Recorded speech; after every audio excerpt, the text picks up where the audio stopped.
किया ध्रुव जी का। आज ध्रुव जी महाराज ने सबसे पहले अपनी मौसी को प्रणाम किया। तो आज मौसी को जब प्रणाम किया तो मौसी ने भी आशीर्वाद दिया कि बेटा चिरंजीव रहो। जिस मौसी ने कहा कि मर के मेरे पेट से जन्म ले, आज वो मौसी भी कहती है कि तुम हजारों वर्ष जियो। आज ध्रुव ने सबसे पहले अपनी मौसी को प्रणाम किया। क्यों? क्योंकि अगर मौसी मुझसे कटुवाणी नहीं कहती तो आज मुझे भगवान के दर्शन नहीं। आज मौसी ने मेरे को मार्ग बताया और उसी के कारण मुझे भगवान के दर्शन। अब तो यहाँ ध्रुव जी महाराज राज्य करते। ध्रुव का भाई उत्तम शिकार खेलने के लिए गया तो वो कुबेर राजा के बगीचे में पहुंचा। कुबेर राजा के यक्षों के द्वारा उत्तम की मृत्यु हो गई। तो उत्तम की माता सुरुचि अपने बेटे को ढूंढने पहुंची और वो बांसों के वन में पहुंच जाती है। बांसों के वन में तेज हवा के साथ तेज हवा चलने लगी और उस हवा के कारण अग्नि उत्पन्न हो गई बांसों में। बांसों के वन में पूरे में अग्नि लगी और माता सुरुचि भी जल करके खत्म हो गई। ध्रुव जी महाराज ने वर्षों तक राज्यपद किया और अंत में भगवान के अचल पद को प्राप्त हुए। ध्रुव जी महाराज जो आज भी उत्तर दिशा में ध्रुव तारे के रूप में मौजूद है। बोले ध्रुव जी महाराज की, बोलो कृष्ण भगवान की। प्रियव्रत राजा, प्रियव्रत राजा का मतलब है मन में प्रतिज्ञा लेना। प्रियव्रत राजा ने मन में प्रतिज्ञा ली कि मैं संसार में अंधकार नहीं रहने दूंगा। और प्रियव्रत राजा ने सूर्य भगवान से लड़ाई कर ली।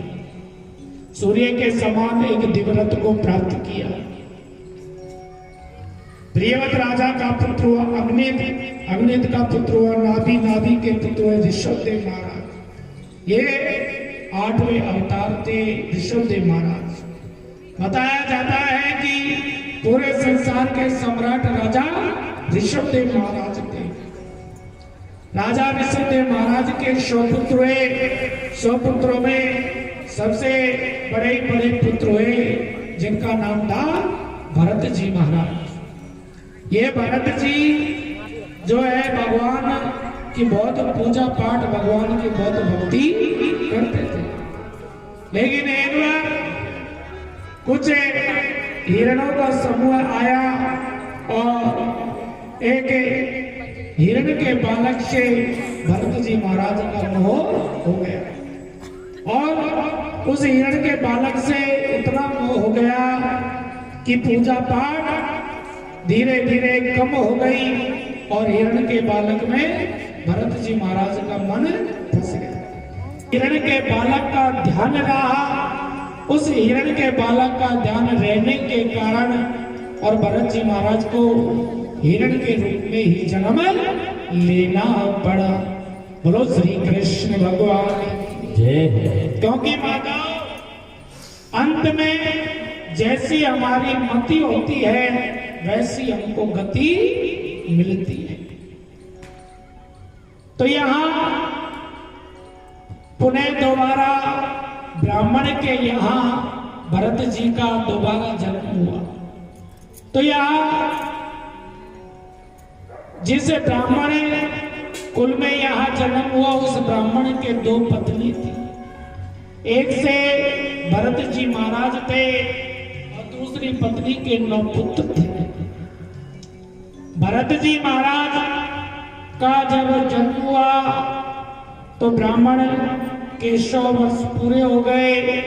तो भरत जी महाराज की माता भी पति के साथ में सती हो। अब ये भरत जी जो है अपनी सौतेली माता के साथ रहते थे, लेकिन सौतेली माता भरत जी महाराज से बड़ा द्वेष करती, 9 भाई भी बड़ा द्वेष करते थे। सबसे ज्यादा कार्य भरत जी से कराते थे और खाने के लिए सड़ा गला बासा जो बच जाता वो भरत जी महाराज को दे देते थे। हाँ,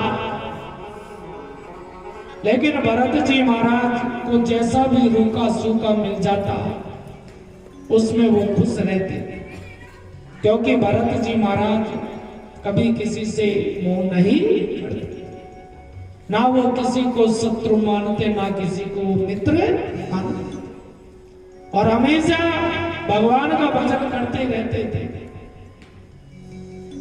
एक दिन 9 भाई भरत जी को अपने खेत पे ले गए और बोले कि भरत,